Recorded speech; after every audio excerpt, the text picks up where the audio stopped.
simply by being here today, you are participating in our response to God's mission of being love and actually establishing what it means to be love here in this world and through the earth. So we're grateful for that. We're always looking for more persons to sign up with that mission. So thank you so much. And Sister Rosemarie is going to take us through some of the why and the what of Jubilee Farm. Okay. Thank you, Elise. Mhm.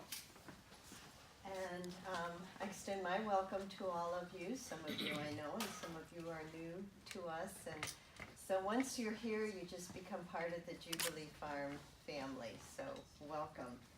And here to extend her welcome is Corby. She's one of our 2 alpacas.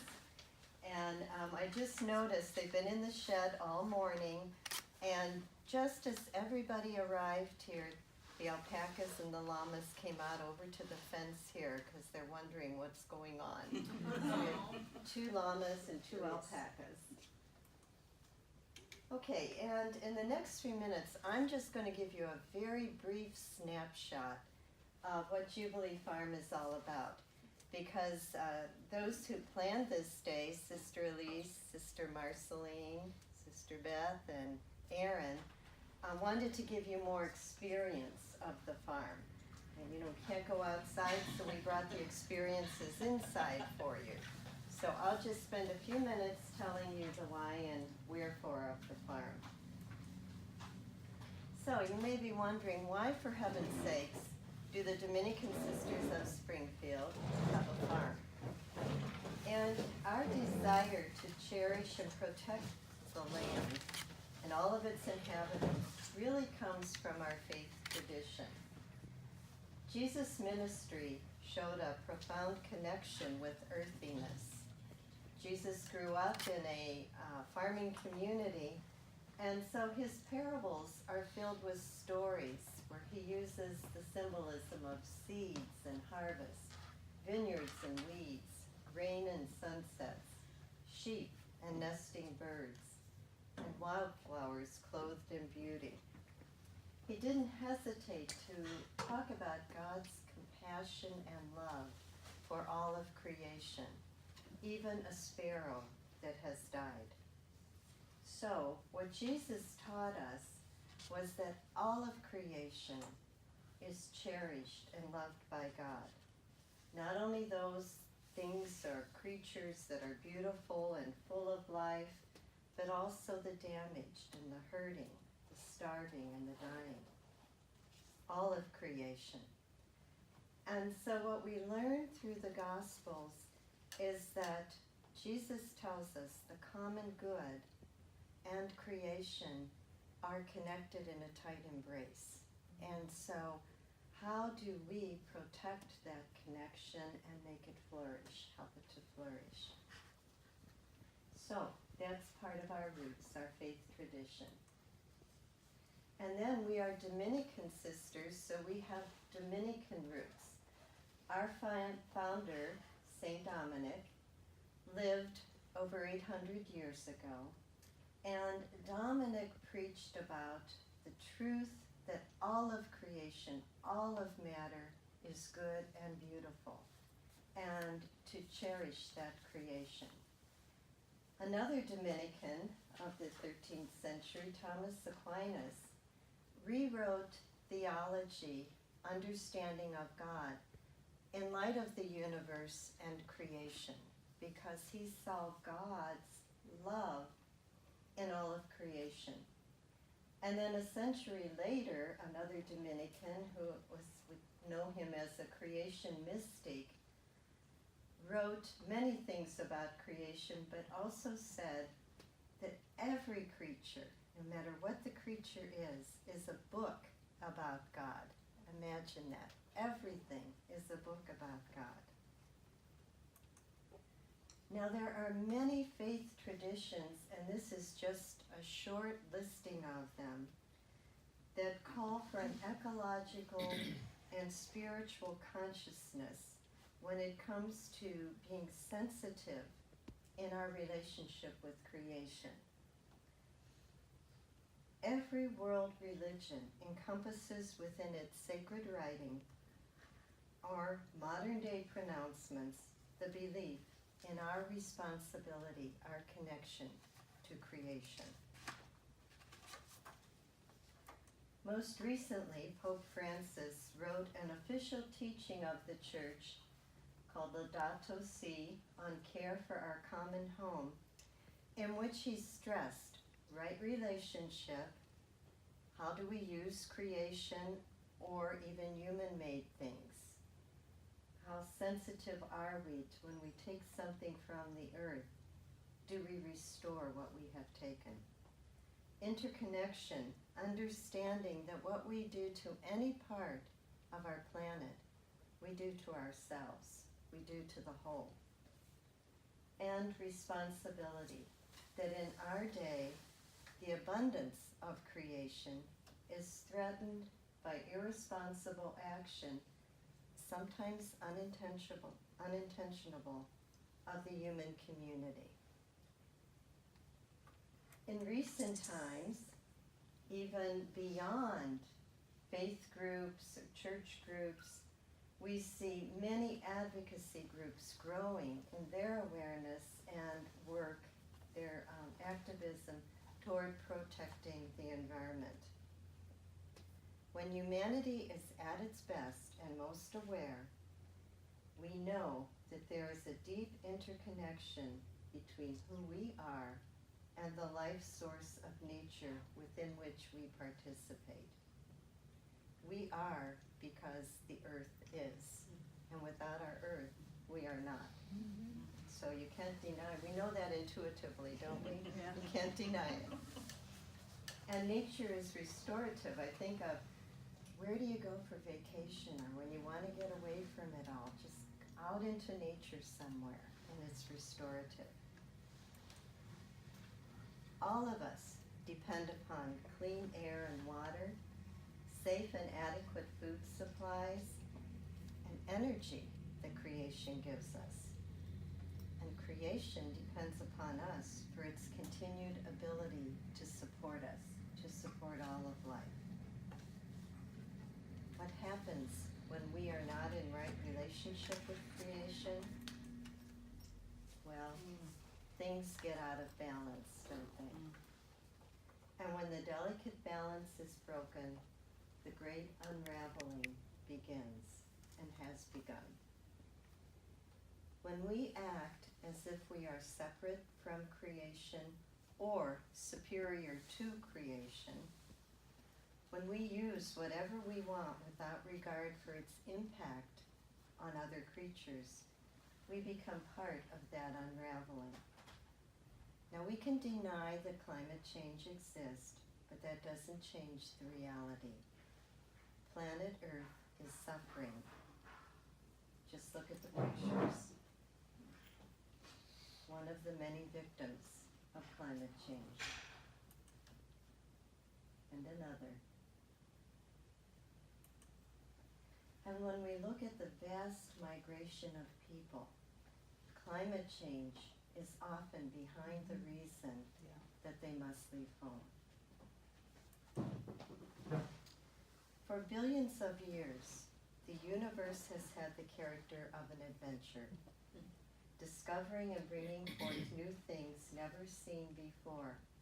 And scientists are telling us that the universe is continuing to change, to expand, to evolve. The process is not finished. How do we choose to participate in that great adventure? Human action that aborts the universe's possibilities by wreaking harm to ecosystems and other creatures is shortchanging the future of our universe. Thomas Berry, the eco-theologian, writes, "The sacred journey of the universe is the personal journey of each individual. We're all participants in that journey."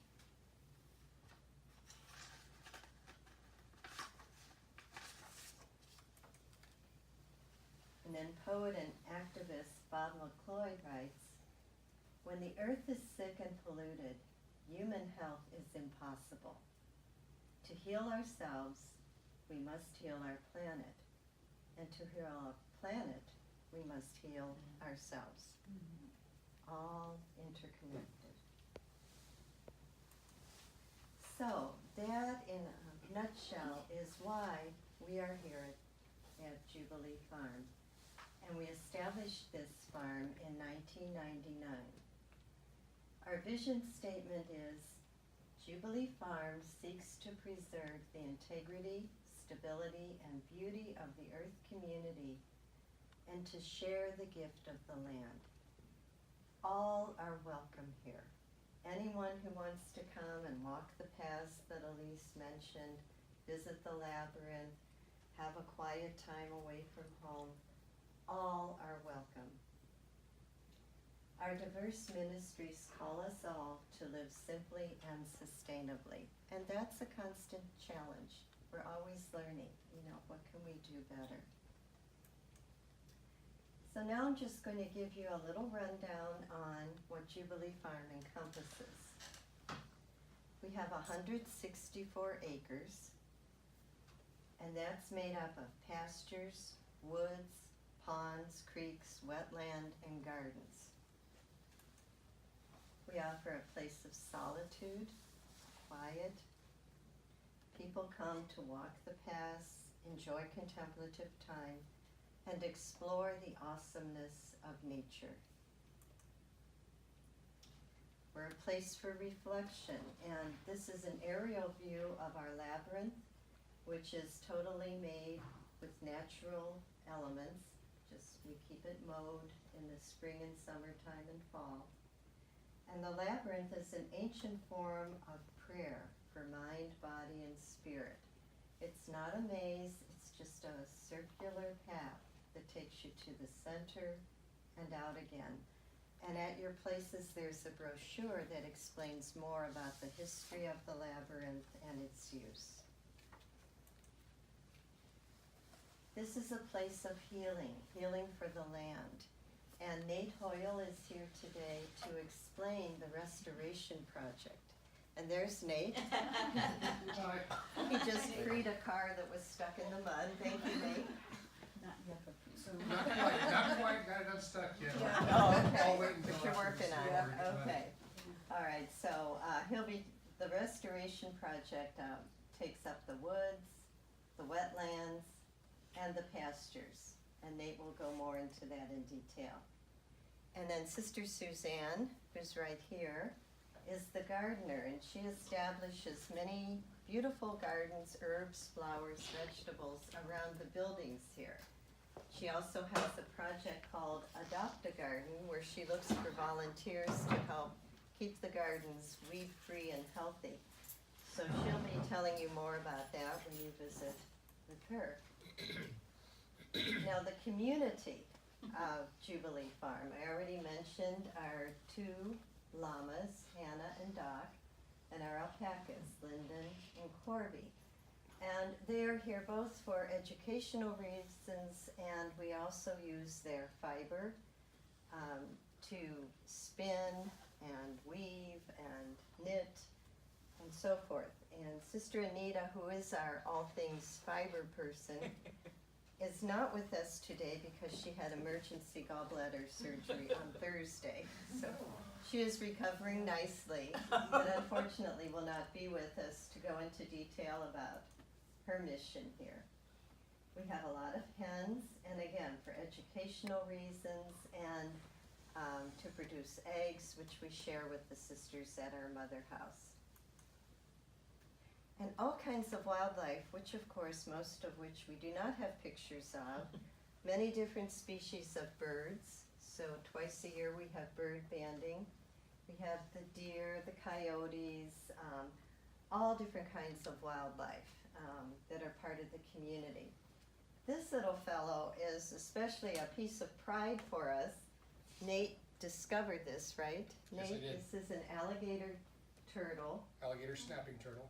Okay, which was found in the wetlands? It was found in Archer Creek, had hatched within an hour of me finding it, Oh, and we actually found 3 that day. oh, And it's That was a big day. it was a big day. When Just- I give you folks my talk, I'll talk more about Okay, this little one. okay. But an endangered species. It is an right? endangered species, yes. And so again, we want this to be a safe place for all of the wildlife. Do you have Here. eagles? I'm looking at an eagle out here. Are you? I think that's It's got a white head, I saw. Eagles show up. There has been one flying around here. Yeah, there it is. Yeah. He's right out there. All right. All kinds. It's Now, this is not exactly the wildlife in this picture. But they're also, it could be. We look wild at times. This is the sisters who are on the team here, Sister Suzanne. Sister Sharon is not with us today because she's in Columbia, Missouri, giving a workshop on the universe story. Next to her, Sister Margaret Therese, our woodworker, Sister Anita, who's recovering, and myself. And then this is Mike, who's on vacation right now. But Mike is our go-to man here. He works full-time and he does all of the heavy-duty things, keeps the buildings going, the grounds mowed, things repaired. He's really a jack of all trades. We couldn't get along without Mike. And then also part of our community are the volunteers. We have volunteers who come and help indoors here in the Creative Arts Center and to assist us out in the gardens, out in the yards, and outside. And the gentleman here on the left is Bill Irvin, and Bill just retired after working 13 years as a volunteer here with Sister Suzanne. He worked at the mental health center and would bring his clients here to work in the gardens, to feel the earth, to get that kind of healing. So we will sorely miss Bill. And this is Dee Nelson, who comes and helps with the weaving. We also have younger people who come, like Eagle Scouts, Boy Scouts, college students who work with Nate on the restoration program. And then other parts of our people who are part of our community are those who share monetary and in-kind donations with us. Because as a not-for-profit, we depend on outside assistance, and we have many benefactors.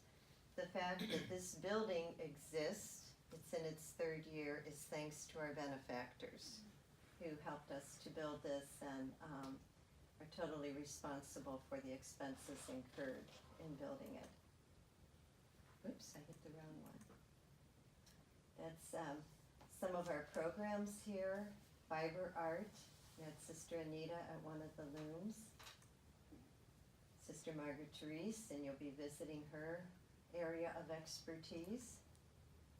And the pottery room. Right now we do not have a full-time potterer. Our Sister Mary Fran has retired, so we're in the process of getting someone to make pottery for us. And because of this building and the staff that is here, we can offer different educational programs. Other places will rent space to have meetings or celebrations. We have retreats and prayer days both here and elsewhere. That's Sister Sharon down there. She's in Ireland in this picture. And right now she's in Missouri giving a day of retreat. So, very briefly, what are we about? Hospitality. All are welcome. Try to live what we preach on care of the earth. Live in community, not just with ourselves, but with all of nature. Celebrate nature, educate, collaborate with others, and be healers, healing of the land, praying with and for creation. Why are we here at Jubilee Farm? Because God's mission is at the heart of all we do. That's what this is about, as Elise said. And Jubilee Farm is beautiful in any weather. This was one of our winter storms this year. So we have winter and spring, summer, fall, that's our apple orchard. sunrise and sunset, middle of the night. And you're already joining us. So you're invited to stay with us for prayerful support, to always be a visitor, you're welcome.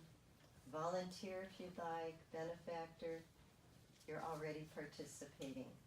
Because Rachel Carson, the scientist, says, those who dwell among the beauties and mysteries of the earth are never alone or weary of life. And it's true. Nature is restorative. And you are exactly what the world needs now. So we're delighted you're here. Thank you.